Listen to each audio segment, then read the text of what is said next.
PM Modi ने एक बार फिर देश को दिखा दिया है कि क्यों वो भारत के सबसे तेज तर्रार प्रधानमंत्रियों में से एक है। 2014 में सत्ता में आने से पहले पीएम मोदी ने देश के लोगों से जितने वादे किए थे, उससे ज्यादा उन्होंने देश के लिए किया है। लेकिन फिर भी कांग्रेस और खास तौर पर राहुल गांधी मोदी विरोध के नाम पर हर वक्त मोदी सरकार और पीएम मोदी पर निशाना साधते रहते हैं। लेकिन अब राहुल गांधी के सियासी भविष्य को लेकर भी सवाल खड़े होने लगे हैं। भारत की सबसे पुरानी राजनीतिक पार्टी भारतीय राष्ट्रीय कांग्रेस आज एक अहम मोड़ पर खड़ी है। गांधी परिवार की विरासत पर टिकी ये पार्टी चुनावी सफलता के लिए लगातार तरस रही है। ऐसे में नेतृत्व पर सवाल उठने लाजमी है। पिछले 2 दशकों से कांग्रेस पार्टी प्रत्यक्ष या परोक्ष रूप से राहुल गांधी के नेतृत्व में है। ऐसे में हर बड़ी असफलता के बाद कार्यकर्ताओं के बीच से आवाज आती है, प्रियंका लाओ, कांग्रेस बचाओ। लेकिन अब की बार जो हो रहा है वो थोड़ा अलग है। राहुल गांधी और उनकी बहन प्रियंका गांधी वाड्रा की तुलना एक प्रमुख मुद्दा बन गया है। 2024-25 के चुनावी परिणामों ने राहुल गांधी की लीडरशिप पर कई सवाल उठाए, जिससे प्रियंका गांधी की क्षमता की चर्चा तेज हो गई है। उदाहरण के लिए महाराष्ट्र, हरियाणा और दिल्ली जैसे राज्यों में कांग्रेस की हार ने पार्टी कार्यकर्ताओं में असंतोष पैदा किया है और कई नेताओं ने प्रियंका को विकल्प के रूप में देखना शुरू कर दिया है। कांग्रेस बिना गांधी परिवार के मजबूत नहीं रह सकती, लेकिन राहुल की बार बार असफलताओं ने परिवार के भीतर ही विकल्प तलाशने की जरूरत पैदा कर दी। प्रियंका को इंदिरा गांधी की तरह करिश्माई माना जाता है, जो भावनात्मक रूप से लोगों से जुड़ सकती हैं। यही वजह है कि लगातार मिल रही हार के बावजूद पार्टी के कई नेता और कार्यकर्ता प्रियंका गांधी वाड्रा की ओर उम्मीद भरी निगाहों से देख रहे हैं। लेकिन सवाल उठता है कि पीएम जो दिन रात देश के लिए काम कर रहे हैं, उन्हें छोड़कर लोग क्या प्रियंका का साथ देंगे? पीएम मोदी ही सही नीतियों की वजह से अब भारत ने जापान को पीछे छोड़ते हुए दुनिया की चौथी सबसे बड़ी व्यवस्था बनने का गौरव हासिल कर लिया है। एक सरकारी विज्ञप्ति के अनुसार भारत की जीडीपी वर्तमान में 4.18 ट्रिलियन अमेरिकी डॉलर तक पहुंच गई है। अनुमान है कि भारत 2030 तक जर्मनी को पछाड़कर दुनिया की तीसरी सबसे बड़ी महाशक्ति बन जाएगा। मजबूत घरेलू खपत और कड़े संरचनात्मक सुधारों के दम पर भारत दुनिया की सबसे तेजी से बढ़ती हुई प्रमुख अर्थव्यवस्था बना हुआ है। ऐसे में देश के लोग प्रधानमंत्री मोदी को छोड़कर प्रियंका का साथ क्यों देंगे? आप दर्शक भी मानते हैं कि कांग्रेस द्वारा प्रियंका गांधी वाड्रा को आगे करने के बाद भी लोग पीएम मोदी के साथ ही देंगे? तो कमेंट सेक्शन में यस पीएम मोदी जरूर लिखिए, ताकि विपक्ष को साफ संदेश जाए कि देश के लोग पीएम मोदी के साथ खड़े हैं। इस खबर में आगे हम आपको बताएंगे सब कुछ डिटेल में कि कैसे कांग्रेस चौतरफा घिर गई। तो बने रहिए हमारे साथ अंत तक, देखते रहिए हमारी ये खास रिपोर्ट। साथ ही आप दर्शकों से विनम्र निवेदन है कि अगर अब तक आपने हमारे चैनल को सब्सक्राइब नहीं किया तो अभी कर लीजिए। कांग्रेस को अब इंडी गठबंधन में शामिल दल भी आग दिखाने लगे हैं। बिहार विधानसभा चुनावों के नतीजों के बाद महागठबंधन के भीतर मची राड़ अब सबके सामने आ चुकी है। कांग्रेस नेता शकील अहमद के महागठबंधन को अर्थहीन बताए जाने के बाद राष्ट्रीय जनता दल ने बेहद सख्त रुख अख्तियार किया है। आरजेडी ने कांग्रेस को सीधे तौर पर बोझ करार देते हुए कहा है कि बिहार में कांग्रेस का अपना कोई वजूद नहीं है और उसे जो भी सफलता मिली है वो आरजेडी की बैसाखी के दम पर मिली है। आरजेडी प्रवक्ता मृत्युंजय तिवारी ने मीडिया से बातचीत में कांग्रेस को आईना दिखाते हुए कहा कि चुनाव में कांग्रेस जो भी प्रदर्शन करती है वो आरजेडी की संगठनात्मक ताकत का नतीजा है। तिवारी ने तंज कसते हुए कहा कि कांग्रेस के पास बिहार में अपना कुछ नहीं, उसे मिलने वाला एक एक वोट राजद की बदौलत आता है। हमारे ही दम पर 6 सीटें जीतने वाले और हमारे वो वोटों पर उछलने वाले नेता आज हमें ज्ञान दे रहे हैं। दर्शकों, चुनाव में हार के बाद राहुल गांधी वोट चोरी का आरोप लगाते हैं, लेकिन इंडी महागठबंधन में शामिल आरजेडी के नेता ही कांग्रेस पर निशाना साधते हुए कह रहे हैं कि हमारे ही दम पर 6 सीटें जीतने वाले और हमारे ही वोटों पर उछलने वाले नेता आज हमें ज्ञान दे रहे हैं। कांग्रेस के वरिष्ठ नेता दिग्विजय सिंह ने भी कार्य समिति की बैठक में संगठन की कमजोरी का मुद्दा खुलकर उठाया था। हाईकमान सहित अन्य वरिष्ठ कांग्रेसियों ने इसे अपने अपने दृष्टिकोण से देखा समझा, कुछ क्रिया प्रतिक्रिया हुई और बात खत्म। मगर कांग्रेस नेतृत्व ये देखने के लिए कतई तैयार नहीं हुआ कि दिग्विजय ने जो आईना दिखाने का प्रयास किया है वही देश भर में कांग्रेस की वास्तविक तस्वीर है।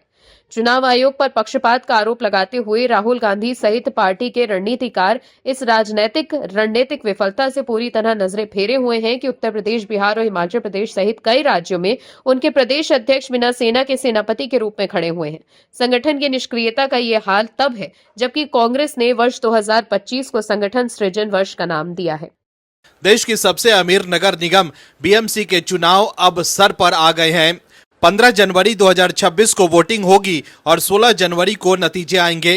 कुल 227 सीटों वाली इस निगम पर कब्जा करने की लड़ाई में सत्तारूढ़ महायुति और विपक्षी दलों के बीच चुनाव दिलचस्प होने वाले हैं। नामांकन से ठीक एक दिन पहले महायुति ने अपना सीट बंटवारा फाइनल कर लिया था। वहीं विपक्ष में भी गठबंधन की तस्वीर साफ हो चुकी है। ये चुनाव सिर्फ मुंबई की सत्ता की लड़ाई नहीं, बल्कि मराठी अस्मिता, विकास और हिंदुत्व के मुद्दे पर भी बड़ा मुकाबला है। दर्शकों, मुंबई महानगर पालिका चुनाव के बिगुल बजते ही महाराष्ट्र की राजनीति का गढ़ माने जाने वाला मातोश्री एक बार फिर सुर्खियों में है। लेकिन इस बार ये सुर्खियां किसी राजनीतिक बैठक या गठबंधन के लिए नहीं, बल्कि पार्टी के भीतर उपजे जबरदस्त असंतोष और विरोध के लिए है। शिवसेना यूबीटी के प्रमुख उद्धव ठाकरे के निवास स्थान मातोश्री के बाहर मंगलवार को जो दृश्य देखने को मिला, उसने पार्टी के आंतरिक संकट को पूरी तरह उजागर कर दिया है। टिकट वितरण से नाराज शिव सैनिकों ने न केवल हंगामा किया, बल्कि उद्धव ठाकरे पर गद्दारी का आरोप लगाकर सबको हैरान कर दिया। मुंबई निकाय चुनाव के लिए शिवसेना यूबीटी और राज ठाकरे की एमएनएस के बीच गठबंधन की चर्चाओं ने पहले ही माहौल गरमाया हुआ है। वहीं बगावत की आशंका को देखते हुए उद्धव ठाकरे ने इस बार उम्मीदवारों को सार्वजनिक रूप से घोषित करने के बजाय चुपचाप मातोश्री बुलाकर एबी फॉर्म देना शुरू कर दिया था। सोमवार शाम तक करीब 125 उम्मीदवारों के फॉर्म सौंपे गए थे। पार्टी का मानना था कि इस गोपनीय तरीके से असंतोष को रोका जा सकेगा, लेकिन मंगलवार सुबह होते ही स्थिति नियंत्रण से बाहर हो गई। नाराज कार्यकर्ताओं के जत्थे मातोश्री पहुंचने लगे और विद्रोह का बिगुल फूंक दिया। सबसे तीव्र विद्रोह वार्ड संख्या 202 को लेकर देखा गया, जहां से पूर्व मेयर श्रद्धा यादव को फिर से उम्मीदवार बनाया गया है। श्रद्धा यादव ने अपने बेटे पवन यादव के लिए टिकट का पुरजोर आग्रह किया था। अंत में उद्धव ठाकरे ने श्रद्धा यादव के नाम पर मुहर लगा दी, जिससे स्थानीय कार्यकर्ता नाराज हो गए। करीब 36 साल से पार्टी के लिए समर्पित एक शाखा प्रमुख ने चिल्लाते हुए अपना दर्द बयां किया। उन्होंने कहा कि हम सामान्य शिव सैनिक हैं, दशकों से पार्टी की सेवा कर रहे हैं। क्या हमारा काम केवल झंडे लगाना ही रह गया है? श्रद्धा यादव तो अपनी शाखा का बिजली बिल और पेमेंट्स तक नहीं करती, वो भी कार्यकर्ताओं के बीच नहीं आती। जब सभी सर्वे रिपोर्ट उनके खिलाफ थी, तो उन्हें फिर से टिकट क्यों दे दिया गया? अगर परिवार के ही सभी सदस्यों को टिकट चाहिए, तो हम जैसे कार्यकर्ताओं का अस्तित्व क्या होगा? इसके अलावा भी दूसरे शिव सैनिकों ने कई गंभीर लगाए और उद्धव ठाकरे की पार्टी पर निशाना साधा। दर्शकों, शिवसेना में 2 फार होने के बाद उद्धव ठाकरे और आदित्य ठाकरे लगातार एकनाथ शिंदे गुट को गद्दार कहकर निशाना साधते रहे हैं, लेकिन मंगलवार को पासा पलट गया। खुद को कट्टर शिव सैनिक कहने वाले लोग भी मातोश्री के द्वार पर खड़े होकर कह रहे थे कि उद्धव ठाकरे ने हमारे साथ गद्दारी की है। मुंबई महानगर पालिका चुनाव उद्धव ठाकरे के राजनीतिक अस्तित्व की लड़ाई है। ऐसे में घर के बाहर शुरू हुई ये बगावत पार्टी के लिए घातक साबित हो सकती है। कार्यकर्ताओं का ये सामूहिक आक्रोश दर्शाता है कि टिकटों के वितरण में निष्ठा के बजाय रसूख को प्राथमिकता दी गई है। कुल मिलाकर देखें तो राज ठाकरे से हाथ मिलाने के बाद भी उद्धव ठाकरे की चिंता कम नहीं हुई है। दर्शकों, राहुल गांधी सिर्फ मोदी विरोध में लगे रहते हैं, लेकिन पीएम मोदी का काम बोल रहा है। दरअसल भारत को नए साल से पहले एक अच्छी खबर मिली है।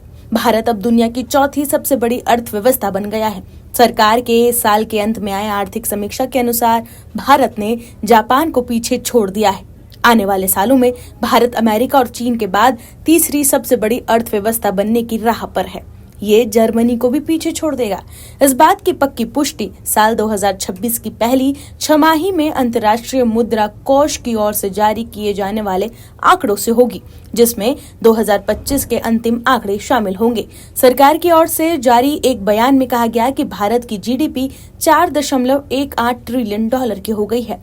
इससे भारत जापान से आगे निकलकर दुनिया की चौथी सबसे बड़ी अर्थव्यवस्था बन गया है। अगले 2.5 से 3 सालों में भारत जर्मनी को पीछे छोड़कर तीसरी सबसे बड़ी अर्थव्यवस्था बन जाएगा। साल 2030 तक भारत की जीडीपी 7.3 ट्रिलियन डॉलर तक पहुंचने का अनुमान है। भारत कई सालों से दुनिया की सबसे तेजी से बढ़ने वाली प्रमुख अर्थव्यवस्थाओं में से एक रहा है। पिछले 10 सालों में भारत की अर्थव्यवस्था का आकार 2 गुना हो गया है। अब भारत दुनिया की तीसरी सबसे बड़ी अर्थव्यवस्था बनने का लक्ष्य रख रहा है। सरकार द्वारा जारी एक आर्थिक नोट में बताया गया कि भारत दुनिया की सबसे तेजी से बढ़ती प्रमुख अर्थव्यवस्थाओं में से एक बना हुआ है। ये अपनी विकास की गति को बनाए रखने के लिए अच्छी स्थिति में है। IMF के साल 2026 के अनुमानों के अनुसार भारत की अर्थव्यवस्था 4.51 ट्रिलियन डॉलर की होगी। ये जापान के अनुमानित 4.46 ट्रिलियन डॉलर से थोड़ा अधिक है। सरकार का ये आशावादी दृष्टिकोण ऐसे समय में आया है जब अगस्त में अमेरिका द्वारा लगाए गए भारी टैरिफ के कारण अर्थव्यवस्था को कुछ चुनौतियों का सामना करना पड़ रहा है। ये टैरिफ भारत द्वारा रूसी तेल की खरीद से जुड़े थे। बता दें कि हाल के आंकड़ों से पता चलता है कि आर्थिक गति मजबूती से बनी हुई है। केंद्र सरकार की समीक्षा में कहा गया कि महंगाई नियंत्रण में है और सहनशीलता सीमा के निचले स्तर से नीचे बनी हुई है। बेरोजगारी कम हो रही है और निर्यात में लगातार सुधार दिख रहे हैं। वित्तीय स्थितियां भी सहायक बनी हुई है। व्यवसायों को अच्छा लोन मिल रहा है। शहरी खपत में और वृद्धि के कारण मांग भी मजबूती से बनी हुई है। वहीं वित्त वर्ष 2025-26 की दूसरी तिमाही में भारत की वास्तविक जीडीपी 8.2% बढ़ी है। ये पिछली तिमाही के 7.8% और वित्त वर्ष 2024-25 की अंतिम तिमाही के 7.4% से अधिक है। ये वृद्धि मजबूत घरेलू मांग के कारण हुई है। भले ही वैश्विक व्यापार और नीतिगत अनिश्चितताएं बनी हुई हैं, औद्योगिक और सेवा क्षेत्रों के अच्छे प्रदर्शन के कारण वास्तविक सकल मूल्य वर्धित 8.1% बढ़ा हुआ है। वहीं भारतीय रिजर्व बैंक ने वित्त वर्ष 2025-26 के लिए अपने विकास अनुमान को पहले के 6.8% से बढ़ाकर 7.3% कर दिया है। इस वृद्धि के अनुमान में लगातार घरेलू मांग, आयकर और जीएसटी का नियुक्तिकरण, कच्चे तेल की कीमतों में नरमी, सरकारी पूंजीगत व्यय में जल्दी शुरुआत और अनुकूल मौद्रिक और वित्तीय स्थितियां शामिल है। इन सबको महंगाई के नियंत्रण में रहने का भी समर्थन मिला है। दर्शकों, मोदी सरकार के कार्यकाल में देश रॉकेट की रफ्तार से आगे बढ़ रहा है, लेकिन राहुल गांधी सरकार के हर फैसले का विरोध कर रहे हैं। वहीं मीडिया से बात करते हुए केंद्रीय कृषि मंत्री शिवराज सिंह चौहान ने कांग्रेस नेता राहुल गांधी और पंजाब सरकार पर जमकर हमला बोला है। जीराम जी के खिलाफ पंजाब विधानसभा का विशेष सत्र बुलाया गया। इसे लेकर शिवराज सिंह चौहान भड़क गए हैं। वहीं शिवराज सिंह चौहान ने राहुल गांधी पर पलटवार करते हुए कहा कि राहुल गांधी कल्पना लोक में रहते हैं। देश की हकीकत से उनका कोई लेना देना नहीं। बिना मंत्रिपरिषद और कैबिनेट के काम चलने की बात कहना केवल भ्रम फैलाना है। मन में जो आया कह देना जिम्मेदार राजनीति नहीं। दर्शकों, पंजाब में एक बार फिर राजनीति तेज हो गई है। एक बार फिर केंद्र सरकार के फैसले के खिलाफ आम आदमी पार्टी ने मोर्चा खोल दिया है। दरअसल पंजाब में मनरेगा में किए गए बदलाव के खिलाफ विरोध सामने आया है। मंगलवार को ग्रामीण विकास और पंचायत मंत्री तरुणप्रीत सिंह सौंद ने विधानसभा के विशेष सत्र में इस बदलाव के खिलाफ प्रस्ताव पेश किया। इस प्रस्ताव में केंद्र सरकार के फैसले को दलित विरोधी और गरीब विरोधी बताया गया। पंजाब सरकार का कहना है कि इस बदलाव के बाद ग्रामीण रोजगार व्यवस्था और सामाजिक सम्मान खतरे में आ जाएगा। वहीं पंजाब विधानसभा के विशेष सत्र में मनरेगा संशोधन बिल के खिलाफ प्रस्ताव लाने पर केंद्रीय मंत्री शिवराज सिंह चौहान ने मान सरकार पर निशाना साधा है। शिवराज सिंह चौहान ने कहा है कि संसद द्वारा पारित किसी कानून के खिलाफ राज्य विधानसभा में प्रस्ताव लाना संघीय ढांचा की मूल भावना के खिलाफ है। संविधान ने संसद को कानून बनाने का अधिकार दिया है और उसे मानना केंद्र और राज्य दोनों की जिम्मेदारी है। केवल विरोध के लिए विरोध करना ना तो लोकतांत्रिक है और ना ही संवैधानिक। शिवराज सिंह चौहान ने आगे कहा कि मैं हैरान हूं कि कुछ लोग किस कल्पना लोक में रहते हैं। देश की हकीकत से उन्हें कोई लेना देना नहीं है। बिना मंत्री और कैबिनेट के काम चलने की बात कहना केवल भ्रम फैलाना है। मन में जो आया कह देना जिम्मेदार राजनीति नहीं है। वहीं दूसरी तरफ गुजरात के जूनागढ़ जिले के बिसावदर तालुका स्थित मंडावर में मूंगफली खरीद केंद्र पर आम आदमी पार्टी के नेताओं और केंद्र पर काम कर रहे श्रमिकों के बीच तीखा झड़प हो गया। इस घटना के बाद एक मजदूर की पत्नी के साथ कथित तौर पर जाति सूचक गाली गलौज, मारपीट और उत्पीड़न के आरोप में 3 लोगों के खिलाफ मामला दर्ज किया गया है। आरोपितों में आपके जिला अध्यक्ष हरेश सावलिया का नाम शामिल है। मामले में पुलिस द्वारा निर्देश दिए जाने के बाद आप विधायक गोपाल इटालिया पार्टी कार्यकर्ताओं के साथ बीते दिनों पुलिस थाने पहुंचे थे। दरअसल हरीश और अन्य आरोपितों को अधिकारियों के सामने पेश होने के लिए कहा गया था। इस दौरान थाने में एक महिला पुलिस अधिकारी और गोपाल इटालिया के बीच तीखी बहस हो गई। वहीं इस दौरान आप समर्थकों ने भी हंगामा किया, जिसके चलते स्थिति और तनावपूर्ण हो गई। पुलिस अधिकारी ने इटालिया और उनके समर्थकों से शांत और सम्मानजनक तरीके से बात करने का आग्रह किया, लेकिन गोपाल इटालिया काफी आक्रोशित हो गए। इस दौरान वो पार्टी कार्यकर्ताओं के उकसावे पर महिला पुलिस अधिकारी के पैरों में गिर पड़े।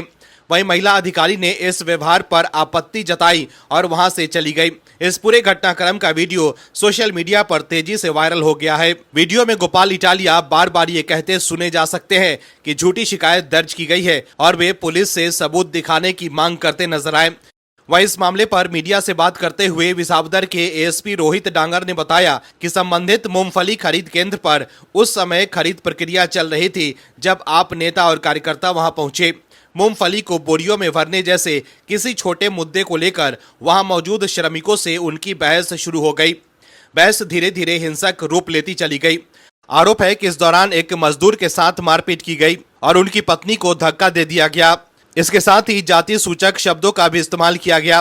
पुलिस के अनुसार इस घटना का वीडियो भी सोशल मीडिया पर वायरल हुआ है।